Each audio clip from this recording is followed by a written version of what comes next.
Bonjour à tous. Euh, je vais vous parler aujourd'hui un petit peu de l'hypnose, essayer de vous faire comprendre un petit peu ce que c'est que l'hypnose et surtout savoir ce qui vous attend si vous venez me voir pour ce type de séance. Alors c'est vrai que l'hypnose, ça peut faire un peu peur, surtout quand on se réfère un petit peu à tout ce qu'on voit à la télé avec les spectacles de Mesmer. On peut se demander si lorsqu'on est en état d'hypnose, d'abord on gère toujours la situation, si d'un seul coup je ne vais pas vous demander de danser le tango alors que vous êtes venu pour arrêter de fumer. Donc certes, Mesmer qui pratique également l'hypnose et qui est quelqu'un de très très fort, quelqu'un d'excellent, pratique l'hypnose, mais il faut savoir qu'en spectacle, enfin, je vais pas appeler ça des trucages, je vais appeler ça des astuces. Donc d'abord, lorsqu'il prétend que, boum, vous dormez, non, en hypnose, d'abord, on ne dort pas. On dort pas. L'état d'hypnose, c'est ce qu'on appelle un état modifié de conscience. Et donc c'est le seul terme que je vais essayer, que je vais utiliser, le seul terme technique que je vais utiliser ici afin de vous présenter un petit peu cette discipline.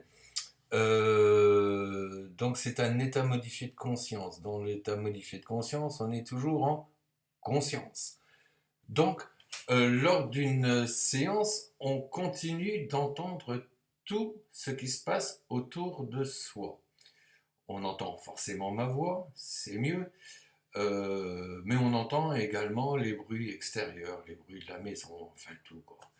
Hein, et si jamais à un moment ou à un autre dans l'état, alors que vous êtes plongé profondément en état d'hypnose, je vous demande de danser le tango, vous le ferez pas. J'ai beau vous le demander, même si je vous le demande à genoux, vous le ferez pas. Pourquoi? Parce que vous n'êtes pas là pour ça. Si jamais vous faites partie d'un spectacle que vous montez sur scène, là certes vous savez que vous êtes là pour faire des gags, donc si l'hypnotiseur vous demande de danser le tango, vous accepterez parce que vous êtes là pour ça. Et ça va pas plus loin que ça. Maintenant, lorsque sur scène on dit Pom, vous dormez, non, non, non, non, vous ne dormez pas.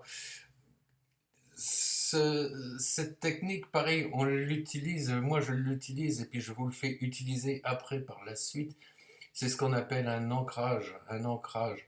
C'est-à-dire qu'à un moment ou à un autre, la personne se trouve très très bien dans un état d'hypnose avant le spectacle. L'hypnotiseur, au moment où on se sent totalement décontracté, les muscles, hein, complètement décontracté, l'hypnotiseur vient et dit à la personne, à partir de maintenant, à chaque fois que je poserai ma main sur votre front comme ceci et que je dirai vous dormez, vous retrouverez exactement le même état que ce que vous avez en ce moment. Comme ça. Hein. Il aurait très bien pu poser la main et dire locomotive. Hein. Seulement après, sur scène, ça le fait moins. Donc, après, donc, lors du spectacle, la personne qui a été mise en hypnose un petit peu avant, ou même parfois bien longtemps avant, sur qui on a créé cet ancrage, arrive sur scène, tu te lèves, tiens, tiens, boum, vous dormez. Et la personne retrouve comme ça. Hein, la même chose qu'il était avant. Hein. En aucun cas, il dort. Mais à partir du moment où on dit au public vous dormez, le public, c'est normal, pense tout de suite vous dormez. Et c'est entièrement normal. Et c'est génial.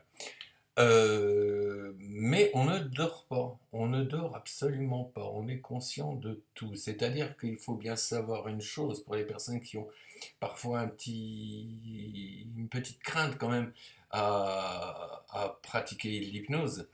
Euh, Malgré ce qu'on peut penser sur scène, la personne qui est hypnotisée n'est pas sous le contrôle total de l'hypnotiseur. La personne garde son total contrôle tout le temps, tout le temps, tout le temps. Et cette personne ne fait qu'accepter les suggestions qu'on va lui proposer. Si jamais une suggestion ne lui convient pas, la suggestion rentre dans une oreille et ressort par l'autre. Ça va pas plus loin que ça. Alors, pareil, lorsque on peut penser également que bon, mes paroles sont peut-être très gentilles, hein, je vous dis que voilà, vous n'êtes pas du tout sous l'emprise de l'hypnotiseur. Oui, c'est fort joli, mais les personnes qu'on voit à la télé, là, quand elles reviennent comme ça à elles, euh, elles disent ah, mais je me souviens plus de rien. Eh ben oui, c'est ouais, effectivement de la manière dont il opère. Donc encore une fois, c'est une astuce. Hein, il suffit de dire une certaine phrase au moment de l'induction, lorsqu'on descend la personne en état d'hypnose, redire la même phrase lorsqu'on remonte la personne, et automatiquement tout ce qui est au milieu, c'est parti. Un petit peu comme quand on se réveille d'un rêve, on sait qu'on a rêvé quelque chose, mais on ne sait plus de quoi. La seule différence, c'est que lorsqu'il s'agit d'un rêve, on a beau rechercher après, ça ne revient plus. En hypnose, au bout de 10 minutes, ça revient. Tous les souvenirs reviennent. Donc, on se souvient toujours de tout. De tout. Et au bout de 10 minutes au maximum. Et bon, ben moi, cette astuce de dire une phrase au début, de redire une phrase à la fin, j'en ai pas besoin, moi, dans ce que je vais faire, dans ce que je vais essayer de régler pour vous. Donc, je ne le fais pas. Donc, vous vous souvenez de toute façon, dès le réveil, de tout ce qui s'est passé. Hein. Et même, donc, comme je vous le disais, même si j'utilisais cette astuce, au bout de 10 minutes au grand maximum, vous retrouvez absolument tous vos esprits, vous savez exactement ce que j'ai dit, exactement ce qu'on a fait, tout. Hein. Donc, aucune crainte là-dessus. La seule petite crainte qu'on puisse avoir et qui est bien légitime, c'est que, bon, quand on ne connaît pas l'hypnose, on sait qu'on va se retrouver dans un état qu'on n'a jamais connu, un état dont on ne sait pas quels sont les tenants, les aboutissants. Franchement, allez-y, allez-y, parce que c'est une... d'abord, c'est une technique qui a des résultats qui sont très très rapides, euh, pour ne pas dire immédiats. Euh, donc allez-y, ce serait vraiment dommage de passer à côté.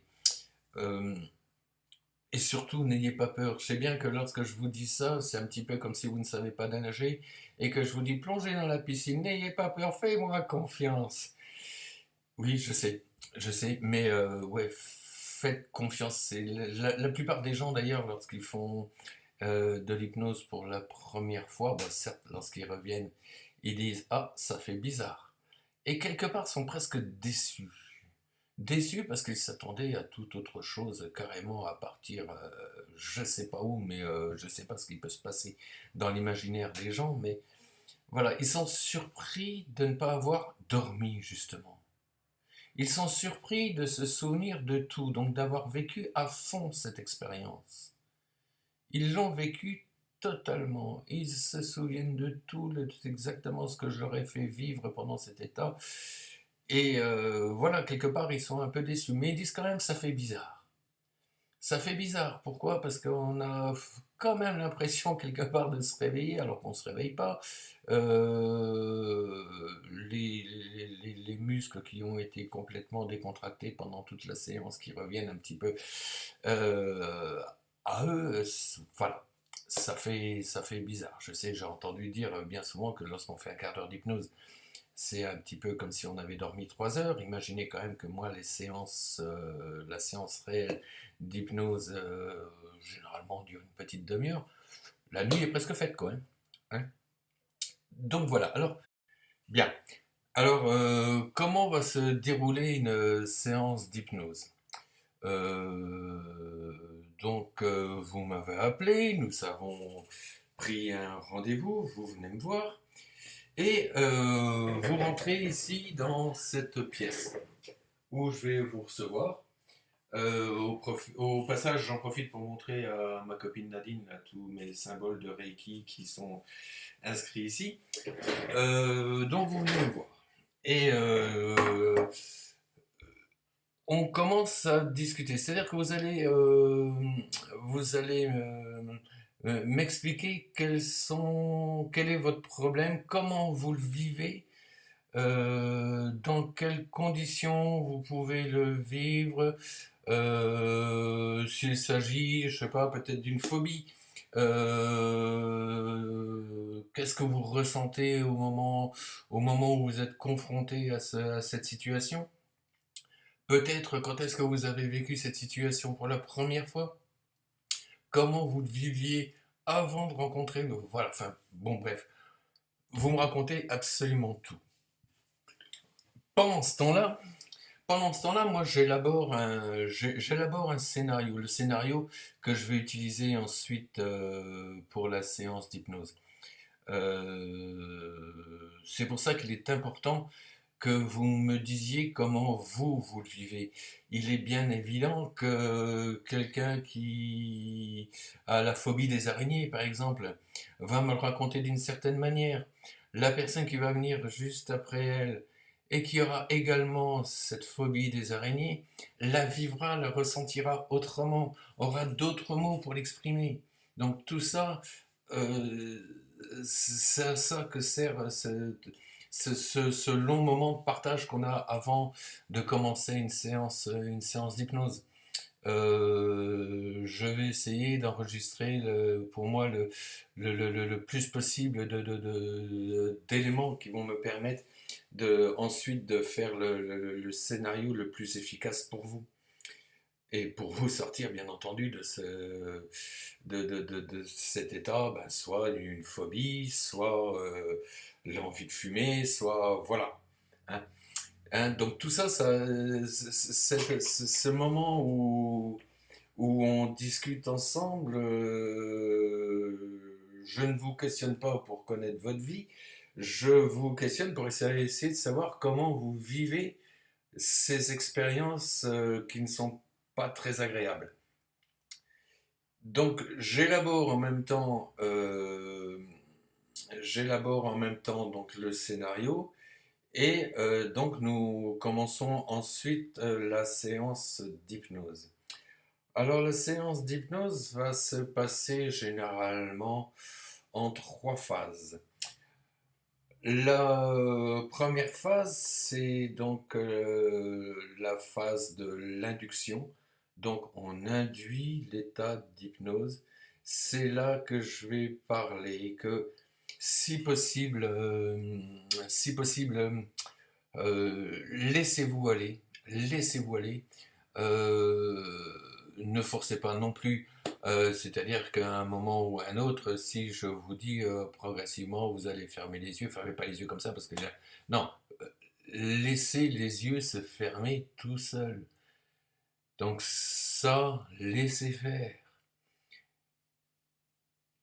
Essayez d'avoir confiance aussi en vous quelque part, confiance en moi. On est là pour que ça marche. Moi, c'est mon but.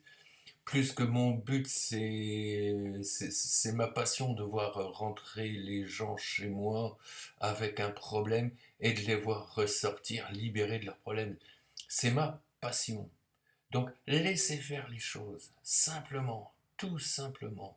Alors comment que ça se passe également, cette induction? Je vous demande simplement de regarder devant vous et de regarder cette boule là ici. Donc on voit assez mal, mais c'est une boule d'obsidienne. C'est une boule obsidienne, il suffit de la regarder, de fixer son regard dessus.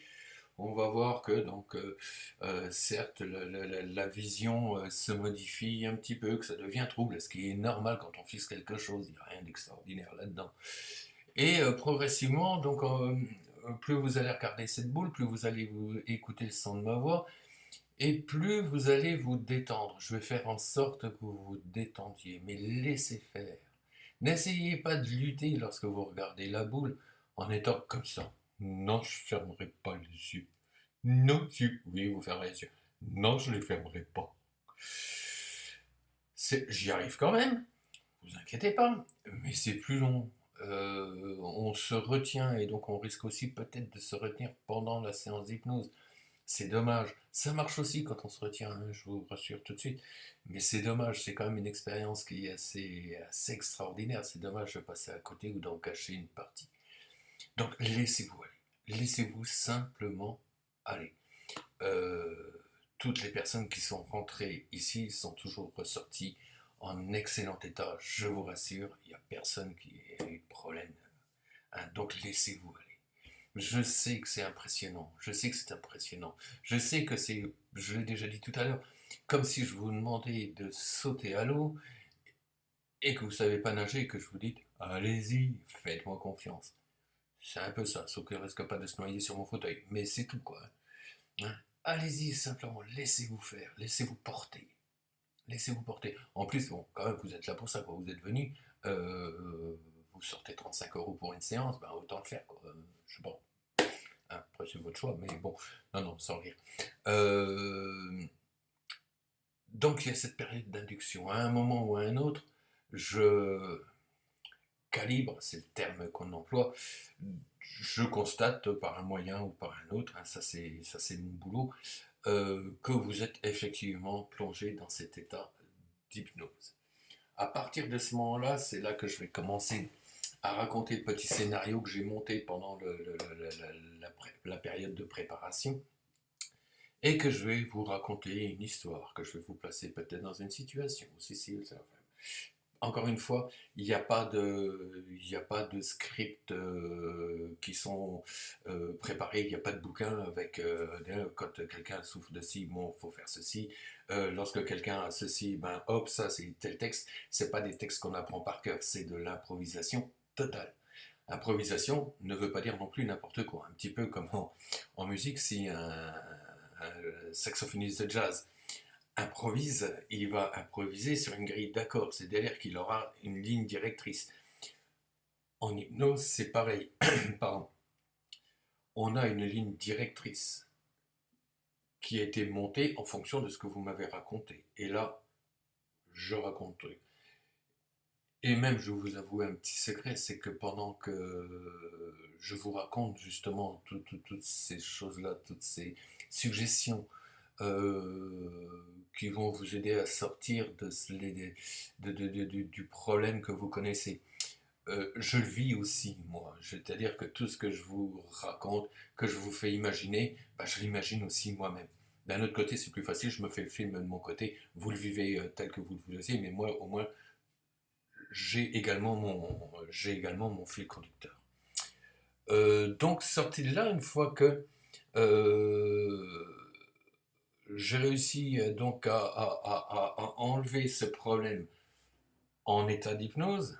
Le but, c'est que ce problème enlevé pendant que vous êtes en hypnose soit toujours enlevé lorsque vous êtes revenu à la vie normale, hein. Donc, il y a plusieurs techniques. Parmi elles, il y a l'ancrage, hein. On a vu tout à l'heure un type d'ancrage qui était utilisé sur scène, qui est poum, vous dormez. Là, bien souvent, je vous demande de faire ceci, hein. Je vous demande de prononcer un mot et de retrouver l'état de confiance que vous avez. Ou alors simplement transmettre ce que vous connaissez pendant cet état d'hypnose à la vie réelle. Voilà. Bon, le tout, c'est que lorsque vous êtes sorti de cet état d'hypnose, euh, on ait réussi à transférer l'état de libération en hypnose vers un état de libération dans la vie normale, la vie de tous les jours. Donc une fois que j'ai fait tout ça, je vais vous faire revenir à la vie normale. À la vie normale. Donc pour ça, je compte jusqu'à 5, à 1, il se passe ceci, il se passe cela, à 2, et doucement, vous revenez, et plus vous revenez, plus vous prenez conscience dans la réalité des choses qui se sont installées en vous et qui ont été modifiées. À 5, vous ouvrez les yeux, et je calibre que tout s'est bien passé. Que j'ai atteint le but que je souhaitais pour vous. Donc, je vous laisse revenir un petit peu à vous. On réessaye l'ancrage, voir s'il est bien installé. On regarde un petit peu, on reparle un petit peu. Tiens, essaye de revivre une situation, et voir un petit peu si les sourcils ils froncent ou ils sont relâchés. Si ça fronce, ça veut dire que le problème est toujours là. Je vous rassure, ça n'arrive jamais, mais moi, ça me permet de savoir et d'être certain de mon coup lorsque je vois que ah, voilà, ben, il ne se passe plus rien. Il ne se passe plus rien, ça veut dire que le problème est passé. Au-delà de ça, donc cette séance est passée, on peut donc calibrer que le problème est réglé. Ce qu'on va faire ensuite, donc on va simplement reprendre un rendez-vous une semaine après. Une semaine après. De manière à ce qu'on puisse être absolument certain que tout est passé. Parce que ce qui peut apparaître parfois, c'est un petit peu comme quand on fait le grand ménage chez soi. On nettoie tout, on est tout content, ouais, c'est génial, c'est tout propre. Et puis, au bout d'une semaine, voilà, au bout d'un moment, on se rend compte, ah, il y a peut-être encore des petits trucs qui traînent ici à droite et à gauche, parce qu'on a peut-être oublié de me dire, ou que, voilà. Hein. Et donc, on reprend un rendez-vous une semaine après, on contrôle, on recalibre un petit peu tout ça, et puis, normalement, au maximum, allez, peut-être deux, peut-être, allez, je vais aller jusqu'à 3 séances pour pas apporter de fausses joies aux gens qui ont besoin de séances d'hypnose. Mais bon, au bout de 3 séances, on a fait le tour du problème, quoi. Après, bon, il peut arriver qu'il y ait d'autres problèmes. Là, donc, soit on va continuer avec de l'hypnose, soit on va continuer avec du Reiki. Mais le Reiki, ça, c'est une grande histoire dont je vais vous parler dans une prochaine vidéo. L'histoire, franchement, d'un changement de vie. Voilà, ben écoutez, je vous remercie de votre attention et je vous dis à bientôt.